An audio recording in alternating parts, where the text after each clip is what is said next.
Welcome to జై Hind academy. ఈరోజు current అఫైర్స్లో మొదటి అంశం సిటిజన్షిప్ అమెండ్మెంట్ యాక్ట్ 2019 న్యూస్లో ఉంది. సో ఎందుకు న్యూస్లో ఉందంటే 4 years బ్యాకే ఈ యొక్క సిటిజన్షిప్కి ఆమోదం లభించింది. లేటెస్ట్గా సిటిజన్షిప్ 4 years తర్వాత దీన్ని అమల్లోకి తెస్తున్నారనమాట. సో దీనిలో భాగంగా సిటిజన్షిప్ అంటే ఏంటి, సిటిజన్షిప్కి సంబంధించి ఆర్టికల్స్ ఎక్కడెక్కడ ఉన్నాయి, సో దాని గురించి పూర్తిగా చూసుకుందాం. Second part of Indian constitution 5 to 11 articles citizenship గురించి చెప్తుందనమాట. సో దానిలో భాగంగా ఫస్ట్ సిటిజన్షిప్ యాక్ట్ ఎప్పుడు వచ్చిందంటే 1955. ఈ యొక్క 1955కి మధ్యలో చాలా సవరణలు జరిగాయి. దానిలో భాగంగా లేటెస్ట్గా అంటే 2019లో సిటిజన్షిప్ అమెండ్మెంట్ యాక్ట్ తీసుకొచ్చారన్నమాట, అమెండ్మెంట్ చేశారన్నమాట. దానిలో భాగంగా అసలు భారతదేశానికి సంబంధించి విదేశీయులకి పౌరసత్వం ఇవ్వాలి. విదేశీయులకి పౌరసత్వం అనేది ఒకదాని వస్తుంది, కేవలం సహజీకృతం ఆర్ బై న్యాచురలైజేషన్, ఇంగ్లీష్లో న్యాచురలైజేషన్. విదేశీయులకి భారత పౌరసత్వం రావాలంటే కేవలం న్యాచురలైజేషన్ అనే ప్రాసెస్ ద్వారా రావాలి. దానిలో భాగంగా ఏంటంటే న్యాచురలైజేషన్ అంటే 12 సంవత్సరాలు భారతదేశంలో ఉంటే కనుక వాళ్ళకి సహజీకృత ప్రక్రియ ద్వారా వాళ్ళకి సిటిజన్షిప్ ఇవ్వడం జరిగిద్ది అనమాట. దానిలో భాగంగా ఈ యొక్క 12 సంవత్సరాల్లో 11 years ఇండియాలో ఉండాలి.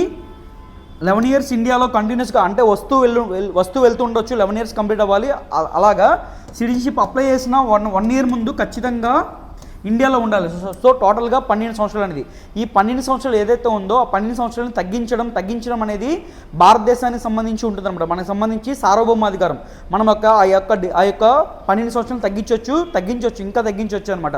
దానిలో భాగంగా ఏమైందంటే 2019లో, సో 2019లో సిటిజన్షిప్కి సంబంధించి 1955 ఏదైతే చట్టం ఉందో దానికి సవరణ చేశారు. ఆ సవరణలో భాగంగా ఆఫ్ఘనిస్తాన్, పాకిస్తాన్, బంగ్లాదేశ్ ఈ 3 దేశాల నుంచి నాన్ ముస్లిమ్స్ ఎవరైతే ఉండారో వాళ్ళకి సంబంధించి భారతదేశ పౌరులుగా గుర్తిస్తూ ఈ యొక్క సిటిజన్షిప్ అమెండ్మెంట్ యాక్ట్ తీసుకొచ్చారన్నమాట. దానిలో భాగంగా చూసుకుంటే కనుక ఈ యొక్క నాన్ ముస్లిమ్స్ అంటే వాళ్ళు ఏమని పేర్కొన్నారంటే హిందువులు, క్రిస్టియన్లు, బౌద్ధులు, జైనులు, పార్సీలు, సిక్కులు ఈ 6 రకాలకు సంబంధించి ఎవరైతే మతాల వాళ్ళు ఉన్నారో ఆ మతాల వారికి ఈ 3 దేశాల్లో సంబంధించి ఆ 6 మతాలు అనేది మైనారిటీగా ఉన్నాయి. ఇక్కడ మెజారిటీ ముస్లిం పాపులేషన్ ఉన్నాయి అనమాట. సో ముస్లిం పాపులేషన్లో వాళ్ళు రిలీజియస్ పర్సిక్యూషన్కి గురై ఉండరు కావున సో వాళ్ళకి సంబంధించి ఏదైతే వాళ్ళు అక్కడ మతానికి సంబంధించి వాళ్ళు మైనారిటీగా ఉన్నారు అక్కడ, సో మతానికి సంబంధించి వాళ్ళు చాలా ఇబ్బందులు పడ్డారు. కాబట్టి ఆ దేశానికి సంబంధించి ఎవరైతే నాన్ ముస్లిమ్స్ ఉన్నారో వాళ్ళకి భారత సిటిజన్షిప్ కల్పిస్తామని చెప్పి 2019లో చేశారనమాట. దీనికి సంబంధించి ఏదైతే ఉందో దానికి మనకు సంబంధించి అలాగా వేరుగా చేయకూడదని చెప్పి భారతదేశంలో ఒక రిలీజియన్ గురించి మనకి ఒక ఏదైతే ముస్లిం కమ్యూనిటీ ఏదైతే ఉందో ఆ ముస్లిం కమ్యూనిటీ వేరుగా చేశామని చెప్పి చాలా గొడవలు జరుగుతాయి అనమాట.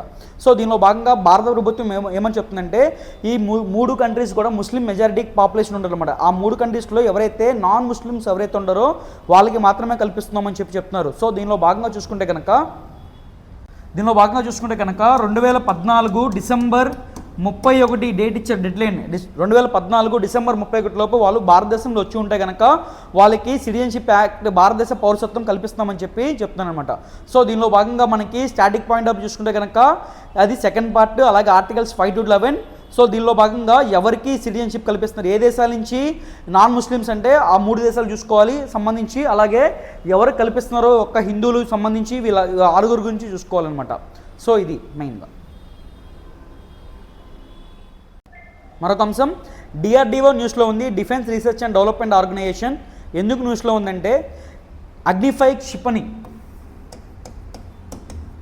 క్షిపణి మనం ఏదైతే ఒరిస్సాలోని అబ్దుల్ కలాం దీవి నుంచి ప్రయోగించామో ఈ ప్రయోగం అనేది విజయవంతమైంది.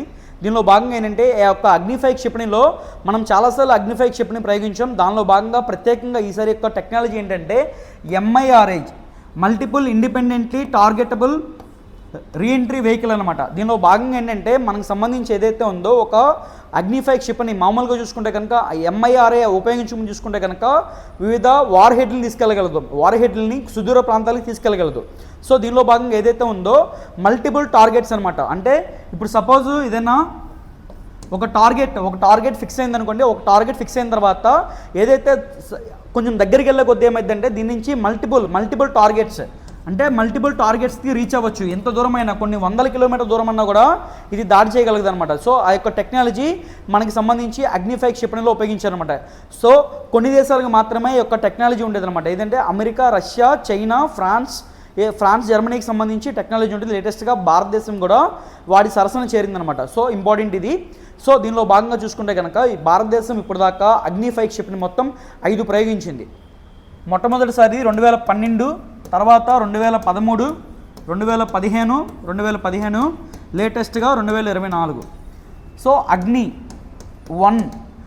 అగ్ని-1 చూసుకుంటే కనుక అగ్ని-1 యొక్క రేంజ్ 700 కిలోమీటర్స్, అగ్ని-2 రేంజ్ వచ్చేసరికి 2000, అగ్ని-3 వచ్చేసరికి 3500, అగ్ని-4 వచ్చేసరికి 4000, లేటెస్ట్గా అగ్ని-5 వచ్చేసరికి 5000 నుంచి 8000 కిలోమీటర్స్ ఒక రేంజ్ అనమాట. సో దీనికి సంబంధించి చూసుకుంటే కనుక దీని యొక్క ICBM inter continental ballistic missile ఏదైతే దీని యొక్క జోన్ చూసుకుంటే కనుక చైనా ఏదైతే ఉందో ఆ చైనా మొత్తం మన జోన్లోకి వచ్చేస్తుంది అనమాట. సో అగ్ని-5 యొక్క జోన్లోకి చైనా మొత్తం వచ్చేస్తుంది. అది దీని యొక్క ప్రత్యేకత అనమాట. ఇది చాలా ఇంపార్టెంట్. సో దీనిలో భాగంగా ఏంటంటే మన సంబంధించి మోడీ గారు అలాగే రక్షణ శాఖ మంత్రి దీనికి సంబంధించి అభినందించారన్నమాట. DRDO అనేది చూసుకుంటే కనుక 1958లో ఏర్పడింది.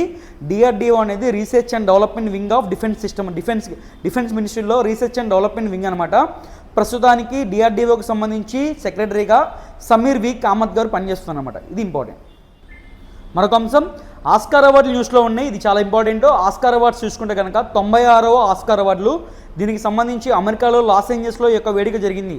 దీనిలో భాగంగా ఏదైతే అణుబాంబు సృష్టికర్త ఎవరైతే ఉన్నారో ఓపెన్ హైమర్ జీవిత కథని స్ఫూర్తిగా తీసుకున్న ఓపెన్ హైమర్కి సంబంధించి చిత్రం అనేది మొత్తం ఉత్తమ చిత్రంతో పాటు 7 అవార్డులు అందుకుందనమాట. దానిలో భాగంగా ఉత్తమ దర్శకుడు క్రిస్టోఫర్ నోలన్, ఓపెన్ హైమర్కి సంబంధించి డైరెక్టర్, అలాగే ఉత్తమ నటుడు వచ్చేసరికి సిలియన్ మర్ఫీ, అలాగే ఉత్తమ నటి చూసుకుంటే కనుక ఎమ్మా స్టోన్ పూర్ థింగ్స్ అనే సినిమాకి వచ్చిందనమాట. సో దీనిలో భాగంగా ఉత్తమ నటుడు, ఉత్తమ నటి, అలాగే దర్శకుడు ఇంపార్టెంట్. దానికి సంబంధించి ఒక చిత్రం పేరు వచ్చేసరికి ఓపెన్ హైమర్. మరొక అంశం ఆయుధ దిగుమతుల్లో భారత టాప్ అని చెప్పి ఒక నివేదిక చెప్తుంది. ఆ నివేదిక ఎవరిచ్చారు ఏంటి చూద్దాం. దానిలో భాగంగా ఏదైతే ఉందో భారతదేశం 2014-18 నుంచి అంటే 2019, 2023 ఈ మధ్యకాలం చూసుకుంటే కనుక అంటే 2014-18తో పోలిస్తే 2019, 18, 2023 ఈ మధ్యలో 4.7% ఆయుధాల దిగుమతి పెరిగిందని చెప్పి SIPRI, Stockholm international peace research institute, ఈ యొక్క Stockholm international peace research institute ఏం చేస్తుందంటే ప్రపంచవ్యాప్తంగా అన్ని దేశాలకు సంబంధించి ఇంపోర్ట్స్కి సంబంధించి ఆయుధాలకు సంబంధించి ఇది నివేదికలు ఇస్తూ ఉంటుంది అనమాట. దానిలో భాగంగా భారతదేశం అనేది ఆయుధాల దిగుమతిలో ఏదైతే ఇంపోర్ట్స్లో ఫస్ట్ ప్లేస్లో ఉందని చెప్పి ఈ యొక్క సిప్రి నివేదిక చెప్తుందనమాట. ఇంపార్టెంట్ ఇది. సో దానిలో భాగంగా భారతదేశం యొక్క వాటా చూసుకుంటే కనుక 2019, 2023లో ఫస్ట్ ప్లేస్లో ఉంది. భారత వాటా చూసుకుంటే కనుక ప్రపంచంలో 9.8% ఉంది. సెకండ్ ప్లేస్లో సౌదీ అరేబియా ఉంది 8.4, థర్డ్ ప్లేస్లో ఖతార్, ఫోర్త్ ప్లేస్లో ఉక్రెయిన్, ఫిఫ్త్ ప్లేస్లో పాకిస్తాన్. అలాగే మనం చూసుకుంటే కనుక ఈ దిగుమతుల్లో భారతదేశం అనేది ప్రధానంగా రష్యా ఏదైతే రష్యా ఉందో రష్యా నుంచి 36% మనం దిగుమతి చేసుకున్నామని చెప్తున్నారు. దీనిలో భాగంగా సిప్రి నివేదికలో ఇంపోర్ట్స్లో భారతదేశం ఫస్ట్ ప్లేస్లో ఉంది 2019, 2023తో పోలిస్తే కనుక రెండు మధ్యకాలంలో చూసుకుంటే కనుక. అలాగే ఎక్స్పోర్ట్స్ చూసుకుంటే కనుక అమెరికా అనేది ఫస్ట్ ప్లేస్లో ఉంది, 42% అనేది ఎక్స్పోర్ట్ చేస్తుంది. అమెరికా తర్వాత ఫ్రాన్స్ 11, రష్యా 11, చైనా 5.8, జర్మనీ 5.6% ఎగుమతి చేస్తుంది అనమాట. సో అది ఇంపార్టెంట్. మరొక అంశం డ్రైవర్లో నిద్రలేమని గుర్తించే రక్త పరీక్ష. ఇది important. Science and technology point of వ్యూలో వచ్చే అవకాశం ఉంటుంది. దీనిలో భాగంగా చూసుకుంటే కనుక మామూలుగా మద్యం సేవించిన వాళ్ళు ఎవరైతే ఉన్నారో వాళ్ళకి సంబంధించి వాళ్ళు మద్యం సేవించారా లేదని తెలుసుకుంటాకి మనం బ్రీత్ ఎనలైజర్ ఉపయోగిస్తాం. Breath analyser. అలాగే వాహన చోదకులు ఎవరైతే వాహనాలు నడుపుతున్న వాళ్ళు ఎవరైతే ఉన్నారో వాళ్ళకి సంబంధించి ప్రధానంగా వాళ్ళలో నిద్రలేమి అనేది సమస్య అనేది ప్రధానంగా ఉంటుందన్నమాట. సో నిద్రలేమి కారణంతో చాలా యాక్సిడెంట్లు జరుగుతుంటే చాలా మరణాలకి కారణమవుతుంటుంది. ఈ నిద్రలేమి సమస్య అనేది వాహన సంబంధించి ప్రమాదాల్లో 20% కారణంగా కనిపిస్తుంది అనమాట. దీనికి సంబంధించి ఏదైతే ఉందో ఆస్ట్రేలియాకి సంబంధించి మోనాష్ యూనివర్సిటీ వాళ్ళు ఉన్నారు. ఈ మోనాష్కి సంబంధించి యూనివర్సిటీ వాళ్ళు ఏదైతే నిద్రలేమిని శరీరంలో నిద్రలేమికి సంబంధించి ఒక బయోమార్కర్ని గుర్తించారు. రక్త పరీక్ష ద్వారా ఒక బయోమార్కర్ని వీళ్ళు గుర్తించారన్నమాట. ఆ బయోమార్కర్ ద్వారా ఎవరైతే నిద్రలేమితో బాధపడుతున్నారో నిద్రలేమి ఒక వాహన చోదకులు నిద్రలేమిని తెలుసుకుంటానికి ఇది ఉపయోగపడుతుంది అనమాట. దీన్ని కనిపెట్టింది ఎవరంటే మోనాష్ యూనివర్సిటీ అనమాట. ఇది ఇంపార్టెంట్. ఇవి ఇప్పటి వరకు కరెంట్ అఫైర్స్ ప్రతిరోజు మీకు జై హింద్ అకాడమీ యూట్యూబ్ ఛానల్లో అందుబాటులో ఉంటాయి. So please like, share and subscribe Jai Hind academy YouTube channel. Thank you.